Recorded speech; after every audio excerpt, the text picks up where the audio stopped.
Hi, everyone. Welcome to Completely Arbortrary, the show about completely arbitrary things. God. I'm your host, Alex Crowson. Sitting across from me on the black chair, it's Casey Clapp. Hello, Alex. And, sounds like you got something to say this time, so I figured we'd switch it up. You know what's really funny? I was going to suggest that you start the show today. No, you weren't. I swear to God. How? It was true. What? I was going to say earlier, hey, we should just mix it up today and you should start the show. Wow. I swear to God this happened. Oh my God, we're on the same brain wavelength then. Yeah. Although mine's not as good as yours. Yours always it's way more exciting. Well, it's because I plan it and you jump in and start thrashing about in the water. Yeah, it's as if I'm trying to cut in front of you while you don't expect it. Otherwise, your power is too powerful for me. I got to be like the frogs that just intercept the females while they're going to find the big, tall males. I just have to be smarter, not bigger, stronger, faster, tougher. There you go. Yeah, work smarter, not harder. Yeah, exactly. To take away Alex's one job. Which is mating with those frogs. Your one job. Get out of town. I don't want to hear it. You know. Hi, Casey. That's your one job, man. You should be getting paid a lot less. Boom. I do a lot. I know. See, there you go. That's what I want to hear. That's what I want to hear. Hi, Casey. Hey, Alex. How you doing? I'm all right. That's great. How are you? I'm also all right. Lots of new things happening. Lots of little things. Yeah, I sent out a nice, what are those things? Substacks. Wrote one about it, all the new changes. Oh, great. That is funny. You said lots of big things, lots of little things. I'm like, yeah, man. Shit. Yeah. That's how life is feeling too. It really is. Lots of big things and also lots of little things that like fill in the cracks. I'm just like, stop. Just shave it all away. Leave those cracks there. Yeah. Yeah, leave my cracks alone. Yeah. You know what? Thank you. That's a PSA that everyone should get. Just get a t-shirt that says that. Yeah. Casey, I've got a quick quandary here. Okay. Yeah. What do you got? Well, yesterday I was taking a walkabout. All right. And, of course, as you know, it is the autumn season. I do know that. It's beautiful. It's cold right now. Cold and rainy. It sure is. And the leaves are a-changing, much like the times. Yes. And I've never really looked up close, I guess, maybe. But usually it's like, oh, the trees are green. And then a couple weeks later, it's like, oh, the trees are yellow and orange. Yeah. But I took a close look at this. I think it was a tulip poplar. Yeah. Tree. Liriodendron tulipifera. But the leaves, mostly yellow. Yeah. But then it almost looked like bacteria colonies of green. Really? Like little circle, like, you know what a bacteria colony looks like under a microscope, right? Well, honestly, no, not off the top of my head. I'm sure they all look they all look different. Yeah, they're different. Not all bacteria colonies look the same, Alex. Thank you, Alex. But Jesus. It was like, like a kind of bigger circle in the middle and then like smaller circles as it went out of green. And I was like, man, I am like seeing this in real time.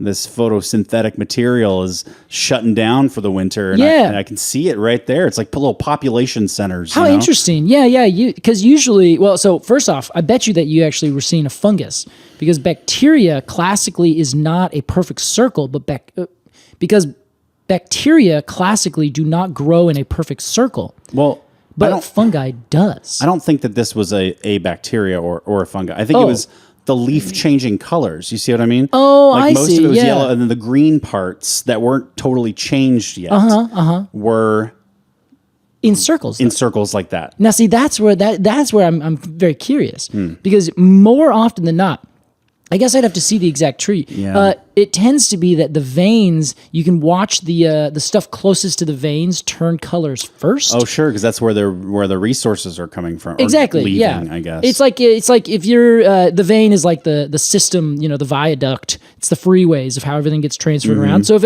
a leaf is just chilling there, and it's like, okay, well, time to pack up, then the things that would get on the freeway first are the things right next to the freeway. It's like getting off an airplane. Yeah, exactly. The first ones who paid the most always get off first. Except for me, I make a sprint for it. You just from go the back straight of the plane. Up. Get out of the way. I'm a doctor. I'm a doctor, and there's someone dying on the next plane to Tahiti. Please get out of the way. Anyway, I thought that was kind of interesting. Yeah. I'll try to go out and see if it's still there and take a photo. I was going to say, take a photo and share it with everyone, because I'd love to see it. Nice. We'll see. Anyway. There you go. What a beautiful time. Well, that flopped. Yeah. Hey, Case. Well, that flopped. Do you want to continue with the hosting and introduce this week's tree? Wow. Go ahead, kid. All right. Hey, guys. This week is, and we'll be right back.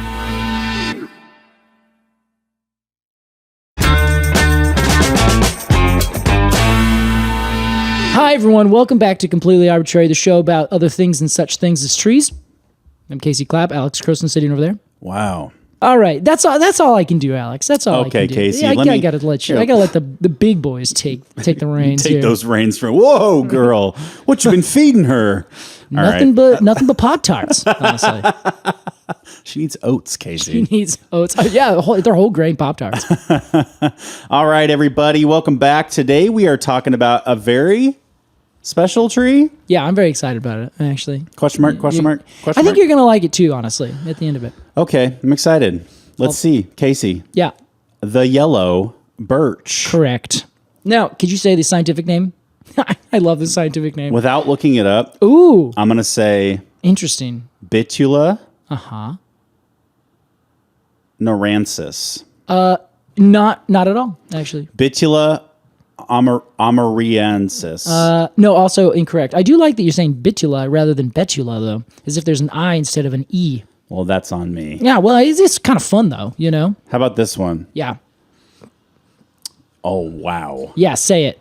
Betula alleghaniensis. Great job. That was perfect. Yeah. That was actually better than I think most people would say it. Because thanks. It is, the Alleghanies are a mountain range. It's also a native name. They do strike, that word strikes me as like one of those location names. Yeah, so that's what it is. And of course, ensis usually means of.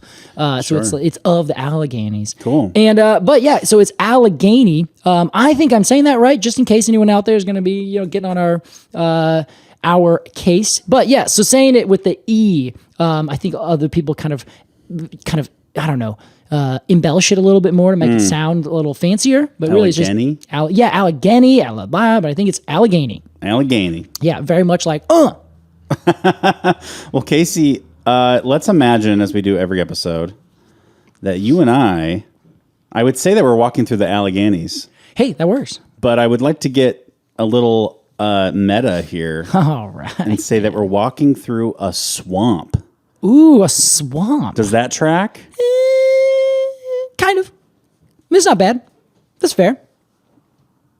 I'm not going to say no, Alex. Because when I look up the yellow birch, Google does, oh, you mean this thing. And it automatically switches to the swamp birch. Yes, yeah, that is true. And it does, it says that, but I have heard more likely that it prefers to grow like kind of at higher elevations with well-drained soils. You don't see a lot of mountain swamps. No, you really don't. And if you do, I think you'll probably find a couple birches there. Okay. But this one is not, to my knowledge, specifically like an alder or a willow, kind of always next to water. Okay. I think generally speaking, it grows in multiple different places, uplands and lowlands. But yeah, you'll probably find it nearish to water more than anything. Maybe just what it's known for. Yeah, maybe so, yeah. Okay, well, let's ID this tree, Casey, this yellow birch. Let's do it, Alex. So here's this thing about this tree. It is the biggest birch in North America. No kidding. It's the biggest, the tallest. How about that? What are we talking? So it grows about 80 feet tall. And for a birch, that's a pretty good size. Yeah. It's a good sized tree. It's native. That's a little too big for a birch. Yeah, it's a little big for its birches. You know what? You beat me by half a second. Oh, good. You bastard. Hey, sorry. I assumed if you had thought of it, you would have just gone straight for it. You son of a birch. You set me up. Oh, well, there you go. See? Okay. We got it on all ends here.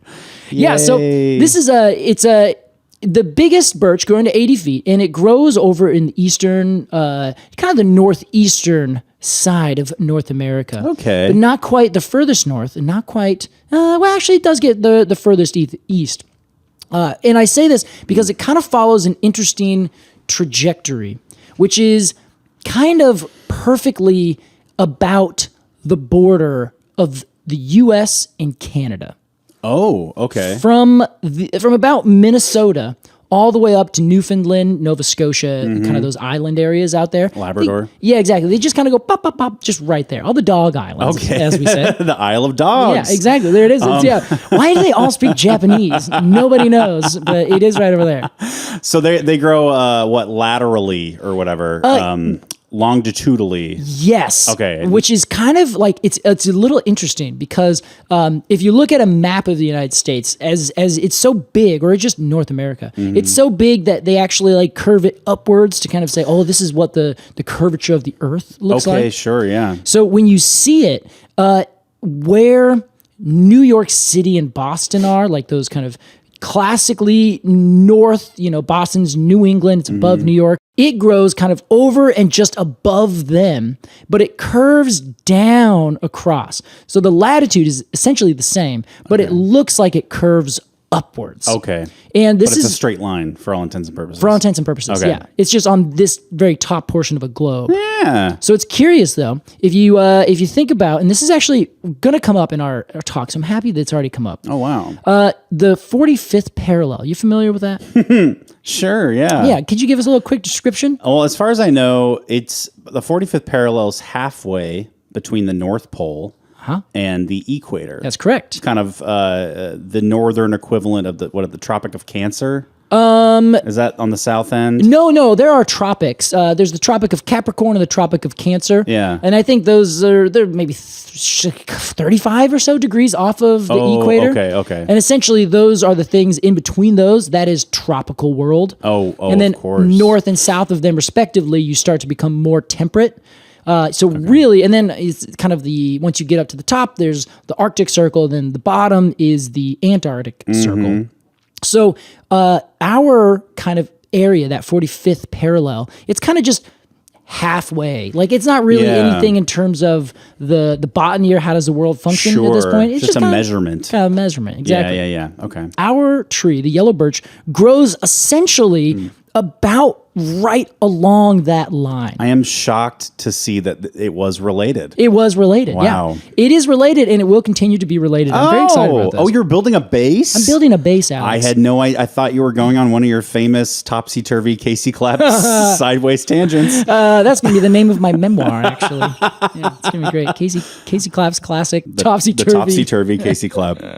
Ladies and gentlemen. So this tree grows essentially along that. So, and I say about, meaning if you go a little bit this way or go a little bit that way, you're right in the middle of the range. Okay. So our tree, the yellow birch, it grows from about, like I said, Minnesota in the west, all the way up, way to these gigantic, super cold islands in the far east of Canada. Okay. So it's a beautiful tree whenever you run into it. And when you find it, you're going to be like, holy hell, this is a gorgeous tree. Because first thing you're going to notice is the bark. You're going to notice a lot of these because they're also the third most dominant tree in these northern temperate forests. Oh, how about that? Yeah, who would have thought? Good for them. Of all the trees, it's wild. I'm assuming the yellow of yellow birch comes from the bark. It does, yes. Can we talk about the bark? Oh, yeah, we can. Wow. So this is like, I think one of the most stunning ones of the most common trees. There's a few others like the river birch that I think probably will outdo it, but for just like, let's just throw them all out there and look at these native birches growing all over the place. Yeah. This is like, I would love to see this again in the forest. It's been years since I've seen this tree in like an actual forest condition. Sure. I will say this is a bark for all seasons because the young bark, gorgeous, that gorgeous copper bronze. Yeah, but it's not exfoliating when it's young. No, it's very smooth and metallic. But the mature bark is I don't even know what to say about it. You're speechless. It's gorgeous. It's exfoliating. Yes. But it's like in little tiny strips. Exactly. The strips are really thin. Yeah, it's not like a paper birch where you can like peel off a big chunk of it. Exactly. This is like almost like a shaggy bark, for lack of a better, Yeah, it exactly. looks like monster fur or something. Yeah, totally. Yeah. So it like creates a really kind of delicate texture as opposed to these other trees that, like you said, have bigger swaths that come off. Yeah. So the thing about this bark is that it also has these horizontal lenticels in it, which help you know that it's either a cherry, because they often have this, or a birch. Those are the two big ones that have this horizontal lenticels. So yeah, that's exactly what they look like. And then it just exfoliates off, so it has these horizontal lenticels, horizontal small strips, and it's of this gorgeous bronze color. They're just a tree for everyone. It's looking good. They're just great. It's and like then you put the bark through like a paper shredder. Yes, it's great. And then just kind of like artistically let it go back on the wall, right? Yeah. So that is, I think, just one of the most fascinating, best parts about this tree. It's great. Now, the other thing is that it has leaves that are, fine. They're birch leaves, but they have like little heart-shaped bases. So you can find just the tiniest little heart-shaped base. They're doubly serrated. They're about, 2.5 maybe to 4 inches. Like they're not really super long. They're kind of papery, but they have these very nice small double serrations along the edge and a pointed tip with this heart base, where a lot of other birches you'll see will have a flat base, or it'll be kind of angled, which means it's cuneate, so it kind of goes like a wedge down to the bottom of the base where it hits the petiole. But these have this nice little heart at the bottom, which I think is a little endearing. Would you say that the base is cordate, or is that confusing? I would. That's exactly it. Yeah, I just wasn't using the technical term, Alex. That's okay. You're good, though. You got this. I just wasn't sure if that was like a leaf thing, not like a specific part of a leaf Actually, thing. It's both. It's really, it's one of those things where you can have a cordate leaf or you can have a cordate base. I think they should all be that way. Let's use these terms for everything. Why not? Well, I think, that's a good point. Let's do it. Cordate, a cordate buttress base, like it's kind of heart shaped. Yeah, it's kind of heart shaped. If flip it over and shut up. No more questions. No more questions. I will say, I at first glance, I was like, these leaves are fucking snooze fest. I don't give a shit. I saw a close up. Okay, thank you. Wow, they're actually kind of great. I do really like them. I like the serrations; those are fun. Yeah. Okay. But they also seem kind of glittery to me. Interesting. Is this a characteristic that you've experienced? No, not specifically. Okay.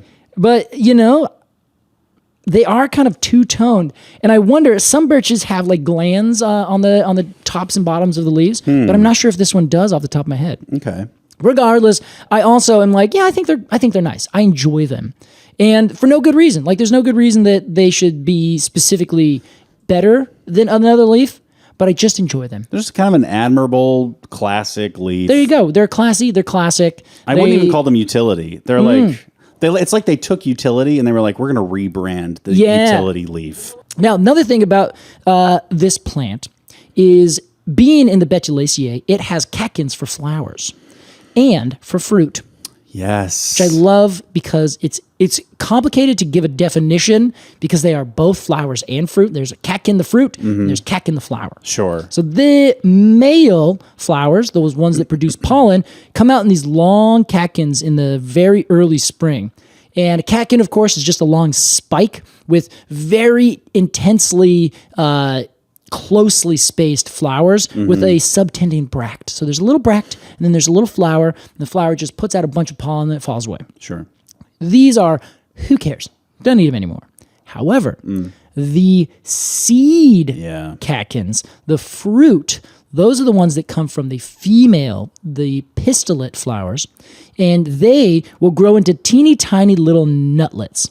And I love that, because they're technically a large collection of individual fruits off of individual flowers. Each one turns into a tiny little nut that is almost impossibly small, to the point where we would say, oh, that's just a seed. Okay. But it is technically a little teeny tiny nut with a little fringed wing around it, and they will kind of flutter away. Okay. But the thing about this tree, and a couple others that are closely related to it, is, unlike many birches that many people are familiar with, the European white birch, the paper birch, the Himalayan white birch, this tree produces catkins, the seed ones, that grow upright. So they just look like these little poofs growing up, and then they just release their seeds over some period of time. How about they kind of disintegrate, or animals, insects and birds and squirrels and things like that, they'll actually go and eat all those things, because a little nutlet, you can have a couple of those and you'll fill up a teeny tiny little bird's stomach with no problem. So they'll actually get eaten by birds and by little things all the time. Fun. Yeah. They're super adorable. They are very cone-like. Yes, it does. It appears it's like a fringe, kind of like a fringed cone that's really like sitting upright. What a curious little tree. Yeah, isn't it a fun one? Is that quite common for a catkin, for a tree to grow fruit in a catkin? Yes, well, it is if it is in the birch family. Yes, but you also get a lot of other families and orders that produce There are flowers in catkins, but mostly it's the pollen flowers that appear in long catkins. I see. A lot of the oaks and the chestnuts do that. Yeah, let's talk about something else. Worms. Wow. So a couple weeks ago, we were like, "Hey, we should talk about not raking leaves." Yes. Then I was talking with another guy who's a listener, fan. We hang out all the time. His name's Ramsey. Shout out to Ramsey. He's here in town, lives over in Tualatin. Ramsey creates the origami cones and things. I believe I've given you one. Oh. Yeah. Well, thanks, Ramsey. Yeah. You can find him on Instagram. I think it's like or origami something. Oh, that. Yeah, and he's a tree fan out here in the Pacific Northwest. He's come to a couple of my events. Yep. And is an extraordinarily talented origami artist. Yes. Yeah, I've seen his work. Yes, these origami cones. So Ramsey sent me a message and said, "Hey, you know what? You should do a PSA about not raking your leaves at the beginning of fall." Perfect timing. Like, it's a great idea. We should. Yeah. It is. It's perfect timing. Although I will say, technically, we're now in December, so leaves are still coming off the trees some places. But this is a larger PSA, which is don't rake your leaves. Yeah. So I'm taking the opportunity based on everyone who said you guys should talk about that. And I'm saying, hey, okay. Let's talk about this. I have so many fucking feelings and thoughts on this, Casey. I want to hear them all, starting now. Okay, here we go. Oh, he's panicking. Shit. And that's all I think. You keep him around. George Bush doesn't care about black people. Wait. We're at a Wendy's, sir. Man, I suck at new things with the internet. Okay, all right. Alex. Why do you think, or what are your thoughts on raking leaves? I should also note, this is a quick transition, isn't it? Yes. I decided to choose this tree for a very, very particular reason that we will get to later. Remember the Chekhov's gun that we introduced earlier, i.e. the 45th parallel. Yes. Recall. It's been bothering me ever since. I know it has been. You've been waiting for it to come back. When is Casey going to get that gun? But the other thing is I was looking out and thinking of a particular tree that is deciduous, that produces a lot of leaves. Yeah. Produces also a lot of leaves that tend to just go away, as opposed to leaves that stick around for a long time. Go away as in decay? Yes. Okay. Yes. Or, just get decomposed in some regard. I see. So, anyway. My big issue, the leaves. My big issue is not necessary. It's a couple of it's a seven-faced god. Yes, those are the terrifying ones. I don't mind leaves on the ground. Yes, okay. That comes with some caveats. Okay. Because I don't have a ride or die opinion on this. Yeah. It's complicated. Sure. So I'll just say right off the bat, I think that we should be clearing leaves off of places where people might walk. Yes, okay. So like a sidewalk with trees around it, clear that sidewalk. The road, like next to a car, you know, like if you're getting in your car, it's just an accessibility thing. I don't want old people or people with and slip and fall and break something. Yes, I also agree because they tend to accumulate in bike lanes, and there you go. That also makes it slippery. And that's not just inconvenient; it's dangerous. Yes, yeah. And people tend to ride out closer to the lane of traffic with cars in it. Yes, okay, good reasons. Yeah, good totally. Reasons. Yeah. Having said that, I think let me tell you a story. Every Wednesday morning, I am usually woken by oh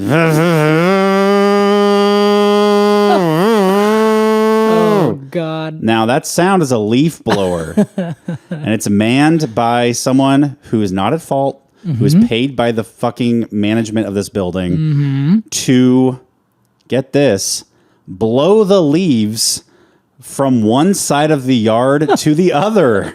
And for some reason, it always ends up being your side. No one collects these leaves. Yes. Okay. They don't collect them and take them to like someone's backyard to create mulch or whatever. I don't know what the fuck happens. They don't collect them. They just kind of put them over there. It's literally almost literally sweeping them under the rug. Like, just like, we don't want to see these. Someone else can deal with them. Blow them just like somewhere else, out of the line of sight. Yeah, it's so fucking moronic. I hate it. And the leaf blowers have become like my nemesis. They're awful. Leaf blowers are terrible. 4 years ago, I had no opinion about this. Now, having lived in this apartment, every Wednesday morning, I'm reminded of how much I hate leaf blowers. Yeah. One, they're extremely loud.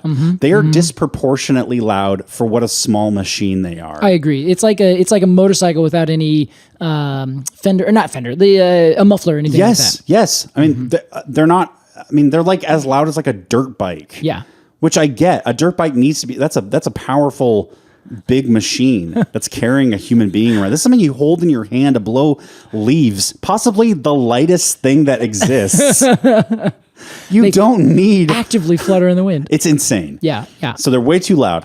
Too loud. They fill my apartment if I have my windows open, or even if I don't. They fill my apartment with the smell of gasoline. Yeah, fumes. And you said gasoline specifically, and I know that these machines, the engines are extremely inefficient. Yes. So you can smell gasoline unburnt, which is just passed through, and you also smell the fumes of burnt gasoline that smells like, the shit that you smell at the tailpipe of a car. Exactly. I should make sure a lot of that is carbon monoxide.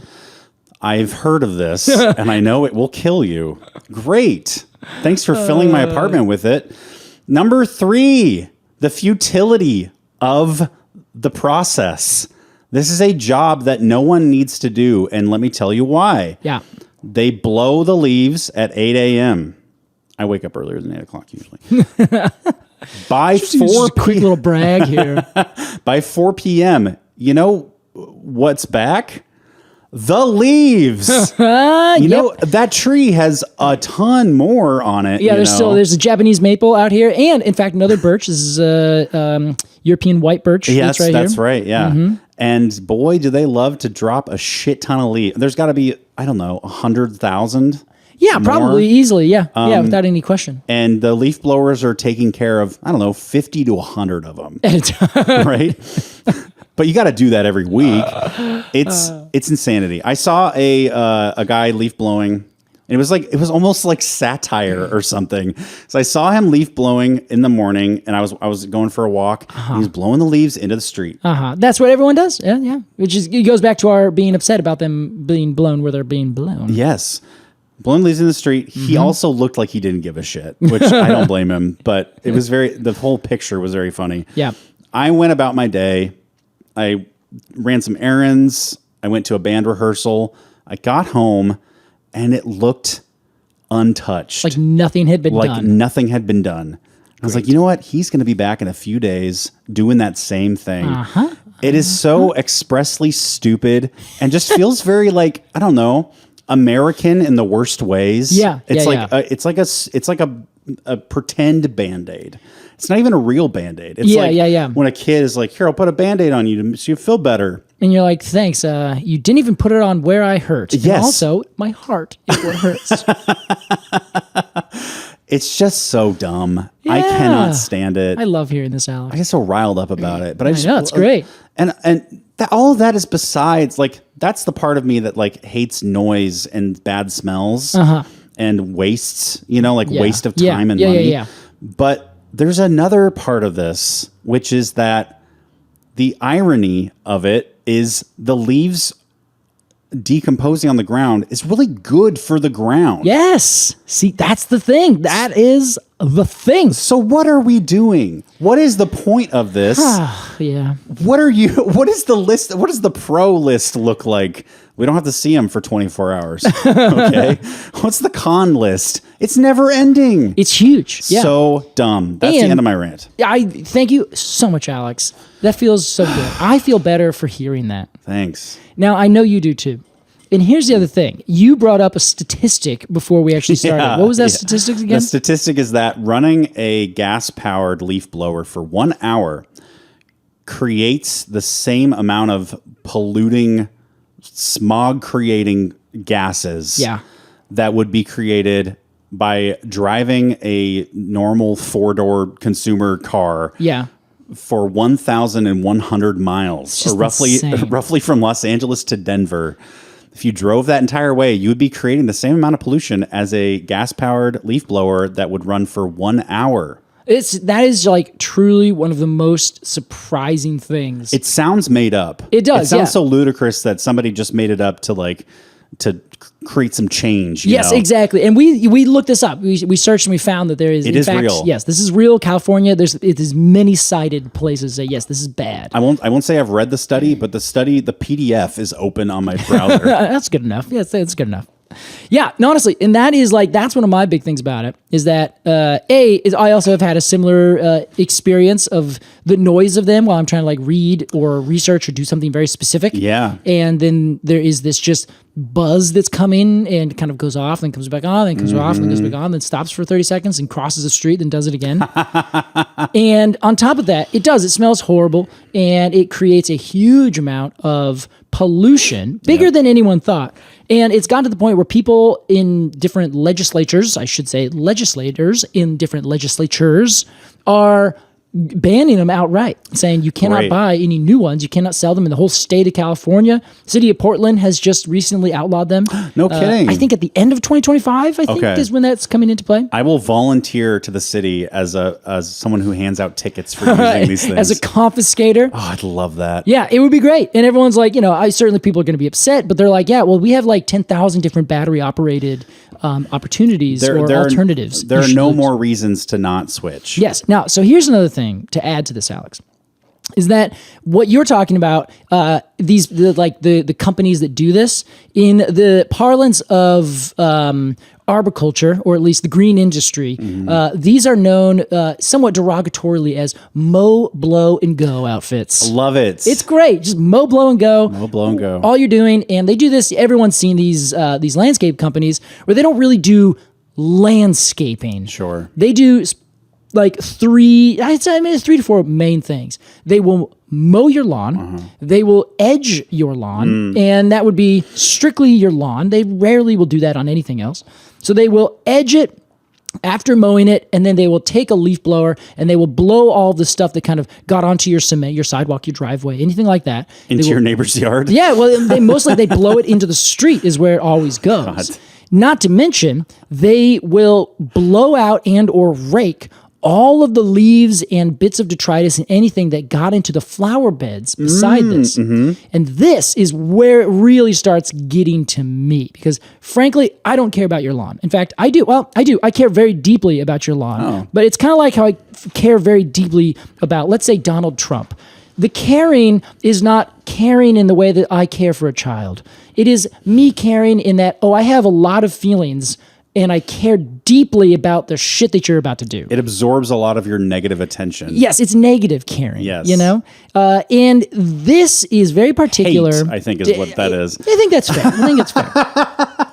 This goes to the environment that is in the ground, which is exactly what we're talking about. So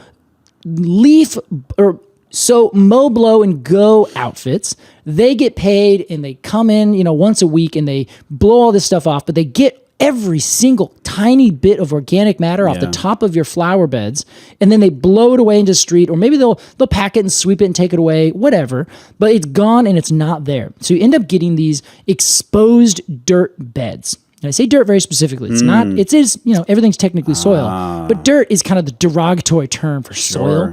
So as bush is to shrub. Yes, there you go. Exactly. So this is an ecosystem that is essentially a dead zone surrounding a dead zone. The one that it's surrounding is your grass lawn. It is a biological desert. There's literally going to be like one species and a handful of others that are inside the soil, running through, doing this and that. But for the most part, they're not really doing anything. There's nothing that's eating it. There's not really a huge amount of soil activity compared to other places. Namely, you go to those beds around and you're like, there's a bunch of soil activity here. This is great. But that's because generally that's where some leaves are left. That's where all these like organic things are happening, where insects are living with other species that are chilling around. So these mow, blow, and go outfits will get rid of all of those. And if anyone wants an example of what this is, go to any business park and just look around. You'll see it every single time. Like it's just the suburb. I feel like is a good place too. It is. Business park more specifically is better. Yes. I think. Well, you want to go to like these kind of these larger campuses where it's like a larger building where they pay to maintain the entire area around the building, not necessarily one homeowner in another that may or may not. This would be like this one big area has this one company that comes through and they go do the same thing every week, and the soil is just horrifically depleted of what it needs to have. So more recently, people have been saying, leave your leaves. Why? First off, who wants to rake a leaf? Nobody.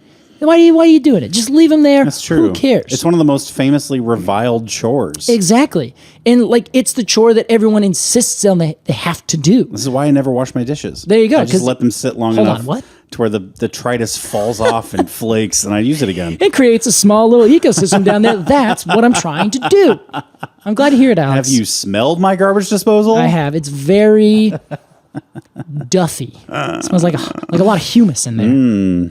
But so this is the big thing that bothers me is that it creates more work that's completely useless. Yeah. You use fossil fuels and dumb machines that are loud and awful to perpetrate a bad thing on your habitat. And then inevitably you complain about why your plants are growing so horribly. Then they have to sell you fertilizer because you have no nutrients in your soil. And now we see we're getting into this cycle. That's another part of it, Casey, is this like, it's like, I don't want to be all whatever today, but it's the same shit as like, the idea of diet in America. Yeah. Like totally. Eat all this shit food where you're filling your grocery stores with. Oh, you don't feel so good? Here, take this probiotic. Exactly. Here's this thing. By the way, this thing exists in like most vegetables and Yogurts, sauerkraut like and yogurt that. and shit. But you're not eating any of that. You're eating Nutri-Grain bars.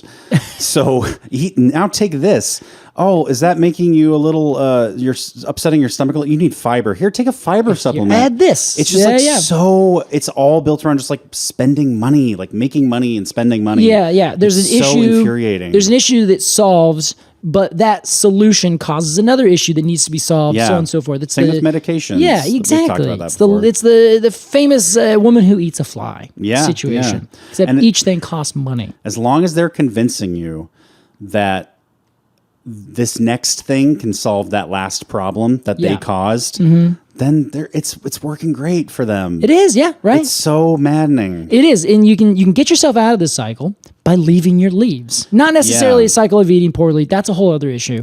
You're going to need to talk to someone else about that. I feel like the leave your leaves. That's a great slogan. Exactly. It's a great like grassroots thing because it needs to happen on a person by person level. Yes, exactly. You can't make it you can't outlaw it. Then people are just going to be like, you can't tell me what to do. 100%. You have to like convince them. You have to show them how good it would be for them in their yard if they left their leaves. Exactly. Now, so here's the big thing. So the positive things about leaving your leaves, we talked a lot about these negative issues. One of them is that it creates new nutrient bases in the soil and creates organic matter. Right. So two things you can do. If you do insist on having your dumb lawn, you can just mow over the top of the leaves as they come down. And then that chops them up into small pieces. They fall below and they just fertilize the grass. There you go. So there you go. Positive for grass. Otherwise, get rid of your stupid grass and do something different, more interesting, and less expensive and time consuming. Something that's a little bit more fun. Plants take care of themselves if you don't have to mow them all the time. So why don't you just plant beautiful flowers? Anyway, we'll get on to that some I'm more not quite as much of a lawn hater as you are. Fine, Alex. But I also don't like them. Okay, so you're somewhere in the middle. Yeah. So as it happens, if you do that on the lawn or you blow them off and you put them onto your beds, then they start to decompose. They start to break down because of fungi and bacteria. They get eaten by little arthropods, little insects and things. Those little insects, though, Alex, will also feed birds and things, and they will overwinter there. Yeah. So you can actually create a positive ecosystem environment. If you just leave them in your bed, it's better for everything. Your plants will be happier. There's more nutrients. There's more fertilizer. And the other thing that I have always talked about is the fact that worms will eat them. And not only do worms eat them, but certain worms will pop their heads up and they will grab a leaf and they will pull it back down into their burrow, eat the whole thing, and then leave their little worm castings. It's like a dune sandworm. Yes, it kind of is. Yeah. Think of the sarlacc from, or not. No, it's not the sarlacc. Well, there's one in the meteor that goes like exactly. That's what I'm thinking of. Yeah. I can't remember the name of that one, but yes, that's it. Yeah. So it's just like that, where you have like these worms that'll go out there, grab a leaf, and pull it back down, and they'll decompose it. And I was like, oh, sick. That's great. I mean, I'm going to do a little bit of research on worms because everyone says, worms are good for your environment. Don't worms kind of create soil through their poop? Exactly. Worm castings is what that's called. Castings, right? Yeah. So that is their poop. That's so gross. They create little bits of soil. It's like a mold of the inside of their body. It's a casting. Yes, it kind of is. Yeah, I see what you're saying. Yeah. Now, so this is kind of the funny thing, Alex, is that, I get a little deep in my research sometimes, I just like to, make sure I have a nice, well-rounded conversation. Who did you just turn into? No one. That's just normal Casey. It's just normal Casey.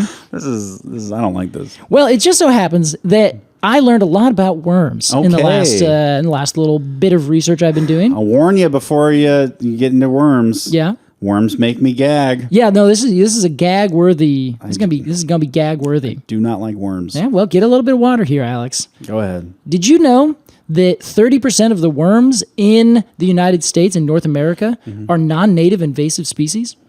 Non-native invasive species. I did not know this. There's something like 180 taxa or something like that. Wow. Maybe 120. No, 30. Yeah, 120. 30%. Okay. 33-ish%. Yes. So wow. Where are they from? They're from Europe and Asia. Okay. Now, you really want to gag. Do you want to learn about the Asian jumping worms? I don't know. What about night crawlers? Night crawlers are what we call the worms that we put on a fishing hook. Yes, people also call those angleworms. Angleworms, sure. Yes, not because they are at an angle, but anglers use them. Oh, okay. Yeah, isn't that fun? Yeah, that is fun. Yeah, it's an angleworm, but it's like rounded. Well, yeah, sorry. Yeah. So these are all worms that are non-native, including the ones that you just talked about, that you put on a little fishing hook and you throw into a local fishing hole to catch yourself trout. Mm-hmm. Those an earthworm? An earthworm is a broad term. These are all different kinds of earthworms. See, I never gave worms the time of day because they disgust me so much. Yeah, which is very fair. I can't blame you for that. But that's kind of an interesting thing. So all this talk about leaving leaves and all this talk about all these things about different worms and like what's good for the environment. I was like always thinking, okay, you leave the leaves, the worms eat it, they bring it into the soil, and they add the organic matter into the soil. They also will eat fungi and bacteria and protozoa and all these other like things in the soil. There are two different kinds, ones that live in the soil and ones that live just on the top. Okay. And these are what, epigeac and then endogeac, I think is what it is. So do you know the term geology? Yeah.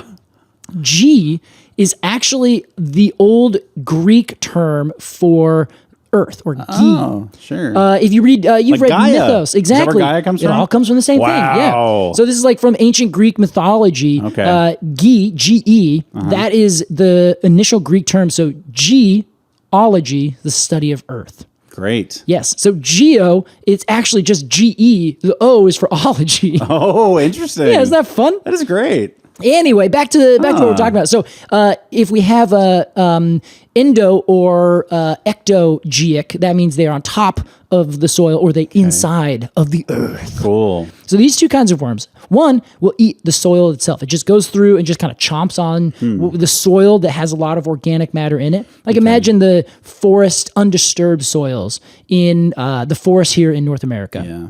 Specifically, the forest in North America just shy of the 45th parallel.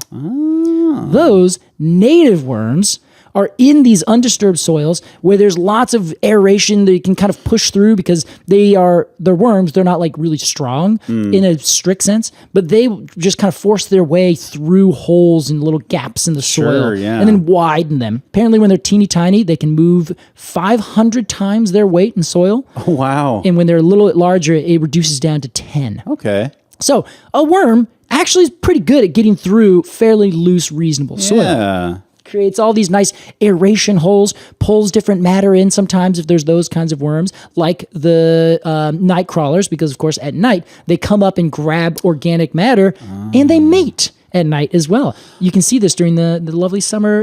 If you water a big area in the late evening, and you take the water away, so like you have a sprinkler going, take the sprinkler away, go out in about an hour, you'll see a million worms pop up from the ground, and they actually go around and search for each other, and then they smash themselves together, and it's on this thing called the clitellum.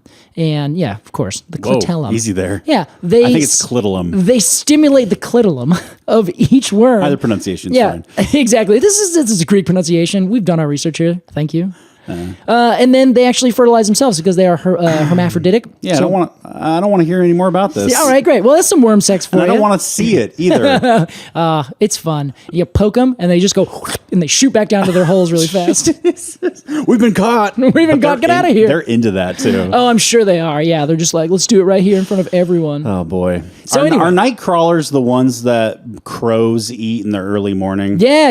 Those they're big still worms, making it back to their home. Yeah, Let's exactly. Snack them. And they just like pull them up, but they'll come out during the daytime as well. They'll pop out whenever it is the best conditions. So not too cold, very nice and moist, and they will come out and they'll grab all the stuff. So if you ever see crows, which I saw literally when I came into your building just today, they're moving the leaves around because there are worms. They come up to try to grab those leaves and eat them. Wow. So they will flip the leaves around, they will find the worms, and they will just jam their beak down and snag them, and then just go and pull them out. Yank them out of the ground. Exactly. The very classic thing that everyone's seen in different TV shows. Very cartoonish. Exactly. It really is.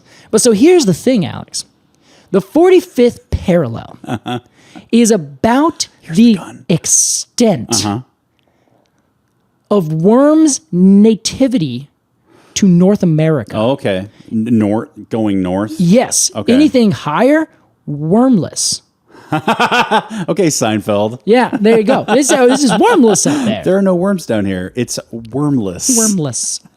It is a wormless part of the world. At least it used to be. Wormless. Wormless. There are no worms that generally, and this is, it's not 100%, but that's about the easiest place I can be like, yeah, from about here to here. That live there natively. Yes, 45th parallel to 60th parallel. Yeah. Historically speaking, certainly since the last ice age, about 12,000 years ago, no worms. Okay. Why is this, you're asking me? Too cold. Yes. Literally too cold because there was ice covering this entire area during the last ice age about 12,000 years ago. That's great. So all of these glaciers essentially came down and covered the earth to the point where nothing lived underneath it. As they moved back, worms are not super good at traveling just by themselves. That makes sense to me. Does this come as a surprise to anyone out there? Whoever just had their mind blown, I'm so sorry I didn't let you know before. I can imagine them moving like during the Ice Age, and then the Ice Age ends, and they're like, I don't want to walk all the way back. Yeah, I'm good here. It took me like 4 millennia to get here. Yeah, right? No, it's kind of the way it is. Yeah. They essentially have their habitat. They're specialized to it, and they just chill there. Okay. Some of them do certain things, but they're usually in balance. So leave your leaves, everybody. Let the worms eat your leaves unless you're in northeastern United States of America and southeastern Canada. You got some invasives up there. All the worms that you've seen, I would be willing to bet, are technically invasive, non-native worms. In Portland? Everywhere. Okay. You very rarely see a native worm. Do you want to know how rare? Yes. There is a worm in Oregon that is called the Oregon giant worm. It's not from Oregon. It is from Oregon. Oh, okay. Not only is it from Oregon, it is native to Oregon, and it is endangered because we have seen so few of them. It's called the Oregon giant earthworm, Drylolirius macofreshii. Wow. I'm sorry, but is that not the best specific epithet? He's macofresh. That's macofresh. Do you know how big? You want to know why they call it giant? Oh God. Oh no. Close tab. Everyone Google it. Oh my God.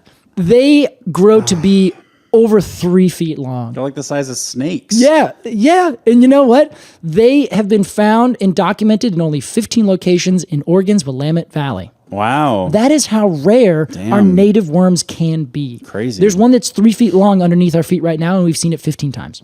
I don't like to think about that. Isn't that amazing, though? So they only live in like undisturbed areas, kind of far off in the forest, and there's certain worms that just kind of chill. There's only like maybe on average 9,000 species, and we could go way further into the taxonomy of that. It is a mess. It's like old school where people are still coming up with their own ways to organize worms. Oh, wow. Hilarious. Like they are off the charts in terms of taxonomy.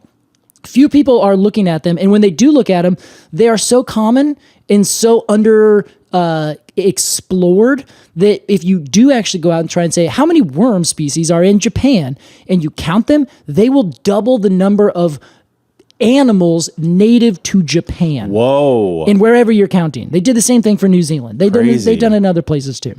Wow! And I'm assuming that think of a non-native worm. Yeah. It's kind of funny. It's like, well, who the fuck is bringing over non-native worms? But I'm assuming that they come in like plants and fruit and stuff. And they have these little things that are called cocoons, or like these tiny little, essentially eggs with which they lay. And those can be caught in a bird's talons as they fly from one place to another. Okay. They can get caught in flotsam that floats from one place to another, big tree with a bunch of root ball at the base. Don't forget jetsam. Exactly, but I forgot the difference between the two. I should have remembered this. I just know it's a chapter in Lord of the Rings. Yeah, okay, that's very fair.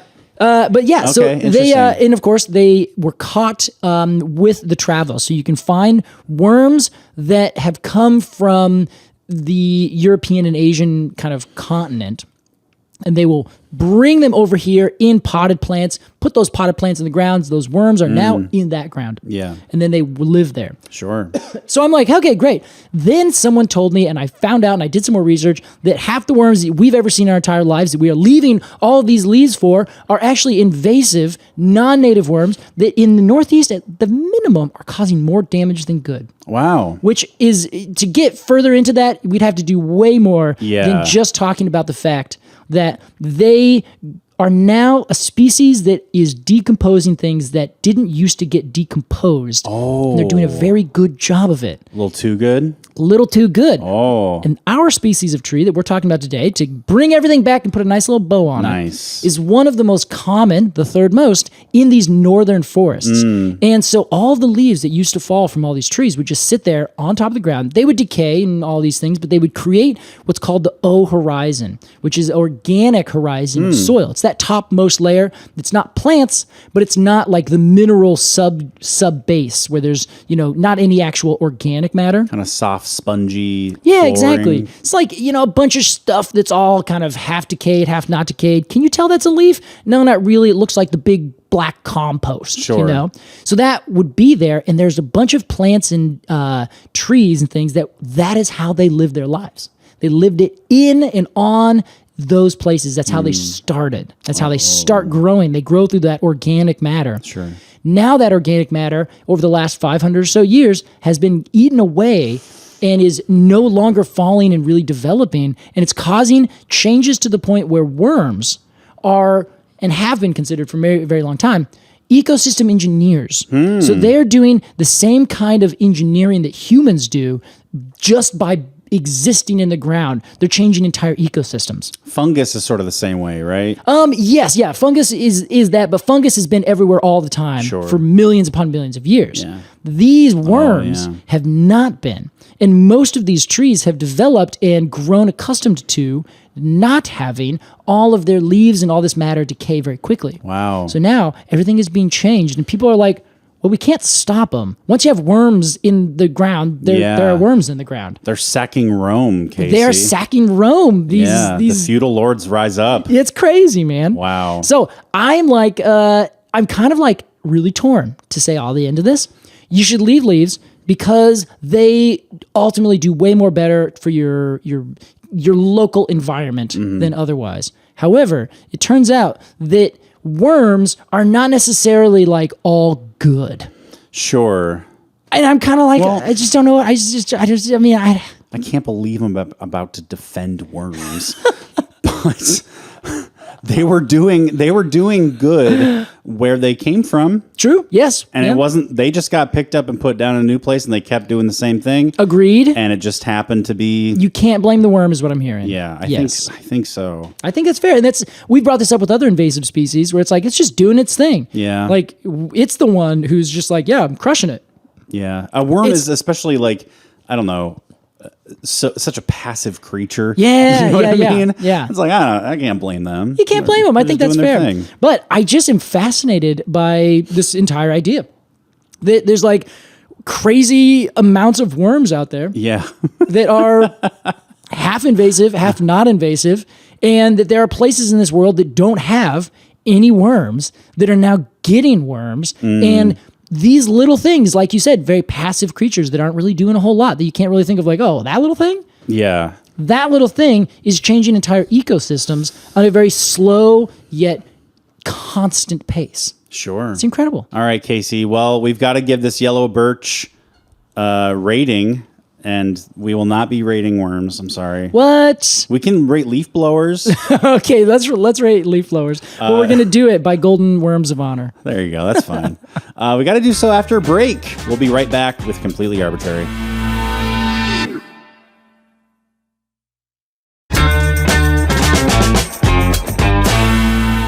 Welcome back to Completely Arbortrary. It's time to review the yellow birch, Casey. All right. Here's how it works. We're going to give some final thoughts on the tree and then give it a rating of 0 to 10 golden giant earthworms of honor. As our resident expert, we'll begin with you. Okay, so I'm going to start with Betula alleghaniensis, the yellow birch. Yeah. I happen to think this birch is quite beautiful. I love the bark, and I love that it's the biggest of all the birches. I do have to say, I'm going to take a little bit off of its score, because I historically love to tell everyone that if you can think of a species of tree that grows natively in the Pacific Northwest, it's probably the biggest, or we have one of them that is the biggest of anywhere in the world. Biggest pine species, sugar pine. Biggest Douglas fir, Douglas fir. Biggest other pine, ponderosa pine. I think sugar pine, I think is maybe the tallest versus biggest. And then, our maples, our oaks, like everything here we have is one of, if not the biggest of its kind. Including earthworms. Including earthworms, thank you. Actually, I think there's one in Australia that grows even bigger. I'll send you that video. Of course. So no. I'm a little sad. that I have to kind of say all of our birches are just, they are pathetic. Yeah. In fact, one of my favorite that grows natively, it's called the water birch. That poor thing, it's a shrub at best, It really doesn't do a whole lot. This isn't broadleaf country, Casey. That's true. Except for a couple. That's very fair. So I think that actually makes me feel better. Thank you.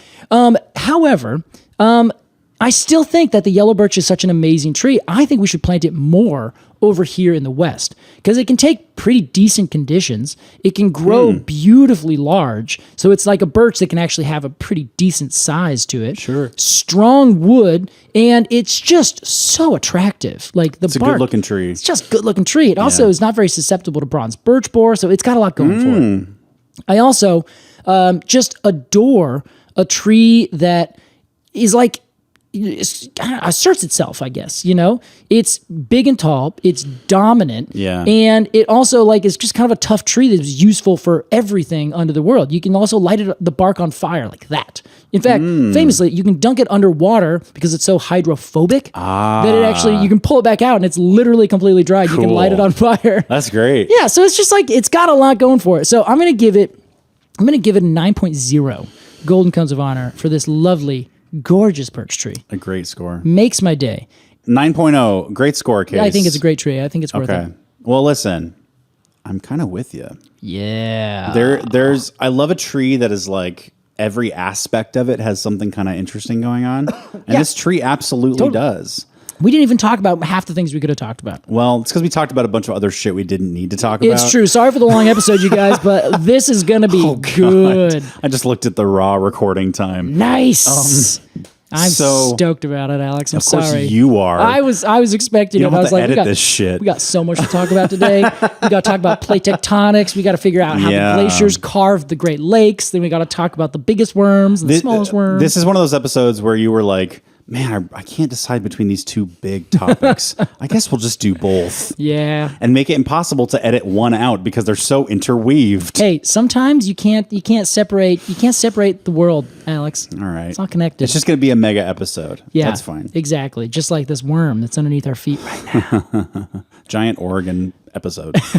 I've liked this tree a lot. Yeah, I was saying, it has every aspect of it has something kind of interesting about it. That's really fun. The leaves are cool. The bark is obviously awesome. It's incredible. Its namesake.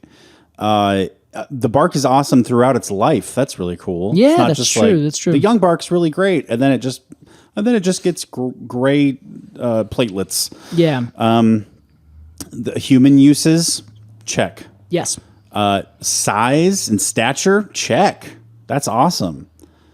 Man, when I say I'm with you, I'm right there with you. I'm giving this thing a 9. A 9. 9.0. Incredible. You just never see that coming when it happens. It just feels so good. Just feels so good. Oh, it feels good. We got an inductee. Yep. I didn't even expect that to happen. I'm just stunned. Casey's tickled. Yeah. If you're new to the podcast, every time a tree gets a 9+ from Casey and I, it is then, of course, officially inducted into the Golden Arboretum of Honor, where it lives among the other giants of the industry. Yeah, it's beautiful. It's really a gorgeous place. It's like heaven. Yeah. When I can own some amount of property where I can plant my own trees, I'm going to plant a Golden Arboretum of Honor. That'd be great. It's going to be beautiful. Paint all the trees gold. Yeah. It's going to be very much like Alice in Wonderland. Yes, there you go. The trees must be gold. We're painting the roses gold. All right. And of course, with the induction comes the induction theme. To the yellow birch, we say, we honor you.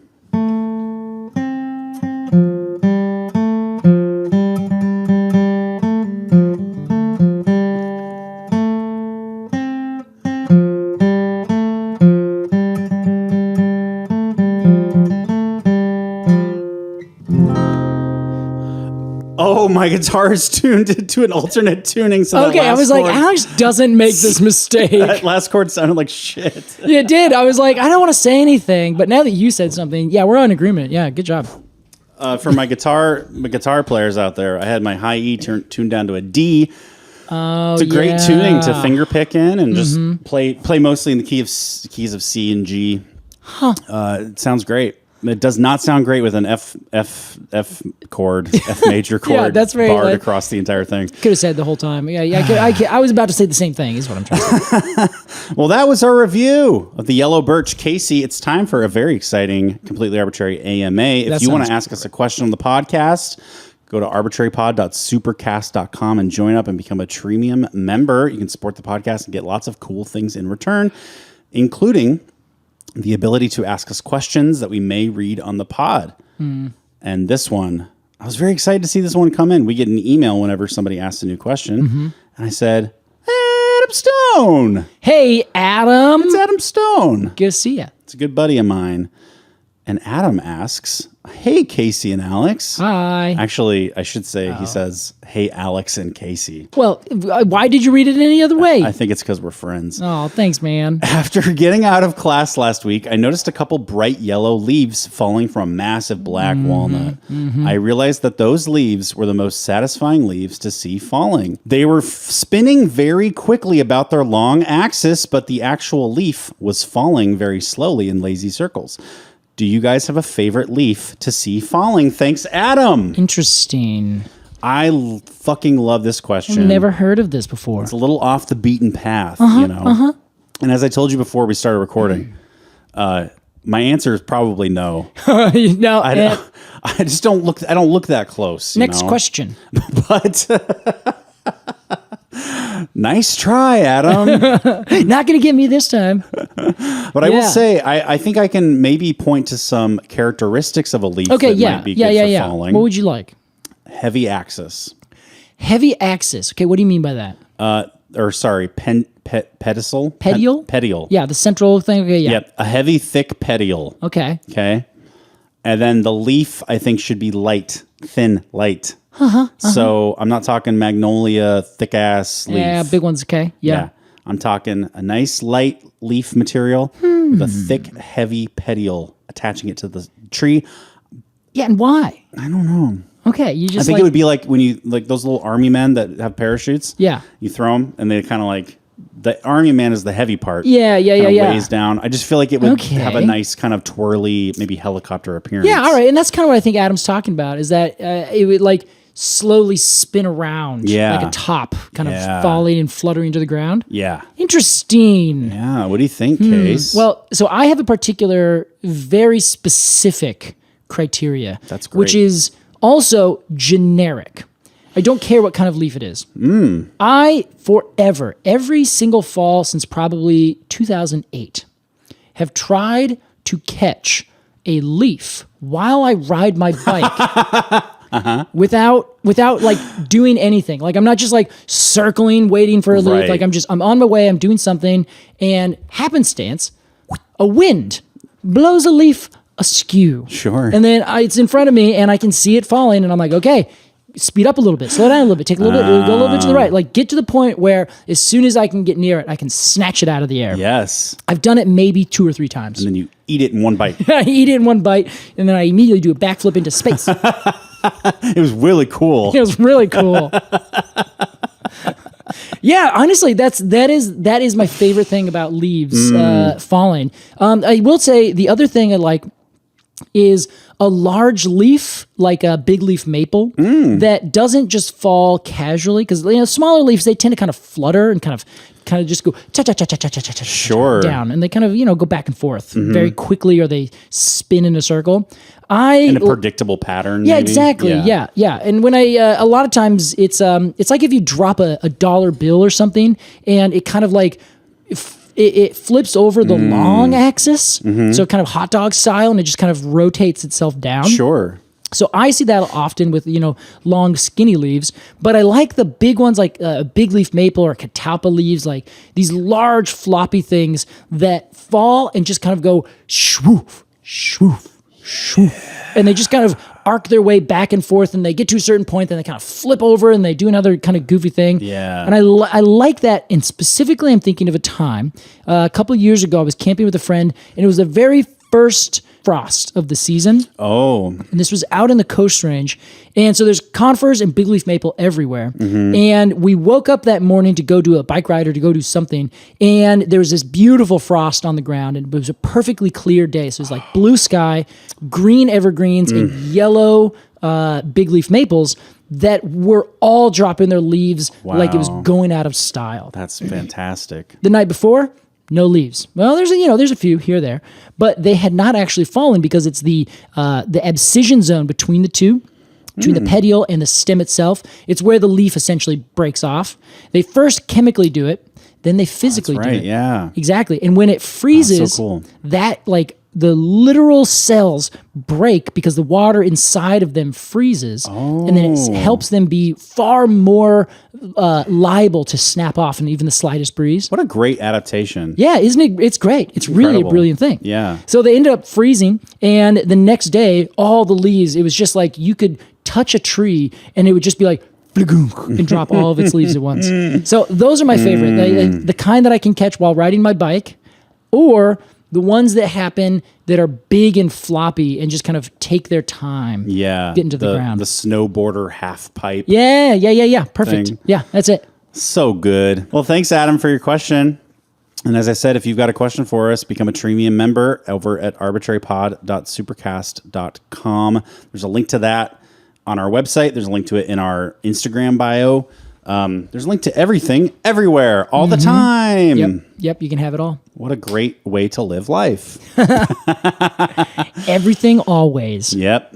Casey Clapp. Alex, we did it. Good luck with this one. Thanks for being such a good spirit. I hope that often I rib in jest. Oh, I do. Yeah. I rib back. I'm just seriously. Oh. I will do that sometimes where a friend will poke fun at me and I'll be like, you know what, fuck you. And they're like, well, I was kidding. Yeah, and they're like, okay, God, sorry, so was I. Yeah. We believe right. it. Sure. I could tell by your tone. I could tell by your tone. It was so fun. No, but yeah, it's my job. I like to edit the show now. I've got this great new streamlined way of doing it, Case. We've talked about that. And so I have no problems with this. Hey, excellent. Well, enjoy. Thanks. Have a blast. I'm gonna go hang out, go get a coffee, read a book. Yeah. It's gonna be nice. But see, that's what I was doing when you were researching for the last. Yeah. So that's very fair. Yeah. So hey, we drink our coffee at different times. Much like the nature around us, we've found a great balance. Exactly. That's symbiosis, Alex. Let's end this episode. See ya. Bye.